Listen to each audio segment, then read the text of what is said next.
ہمارے پاس صرف اتنا وقت ہے کہ چلتے پھرتے آتے جاتے صرف بچوں کو یہ بولیں یہ نہ کرو، یہ نہ کرو، یہ نہ کرو. جس کے گھر سے بچہ چلا گیا، جس کے بچہ مر گیا، اپنی جان سے گیا، یہ درد اور یہ کرب صرف وہ جانتا ہے. میں اور آپ اس کو سمجھ بھی نہیں سکتے، اس کا تصور بھی نہیں کر سکتے. جس کی ایک جوان اولاد، اس کی ایک اولاد اپنی جان سے گئی، جس کی انٹرنیٹ پہ ویڈیو سرفیس کر رہی ہوں. لیکن کم سے کم ہم اپنے ملک کے ہزاروں لاکھوں مزید بچوں کو بچا سکتے ہیں، یہ سوچ کے کہ as a parent, as a guardian اپنے گھر کے بچوں کے ساتھ بیٹھیں، ان سے بات کریں، ان کے اوپر بیجا پریشر نہ ڈالیں.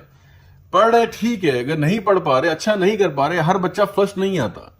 یہ ایک انسان کے اندر کیپیسٹی جو اللہ تعالیٰ نے ڈالی ہے. کچھ بچے بہت اچھے ہوتے ہیں، تھوڑا پڑھ کے بہت اچھا رزلٹ آتا ہے. کچھ ساری زندگی پڑھتے رہتے ہیں، سارا دن پڑھتے ہیں لیکن نہیں آتا. ان کو بیجا نہ ڈانٹیں، ان سے پوچھیں، ان سے بات کریں. اگر آپ کو لگتا ہے کہ ٹیب یوز کرنا، موبائل یوز کرنا بہت زیادہ ایک اچھی عادت نہیں، جو کہ نہیں ہے.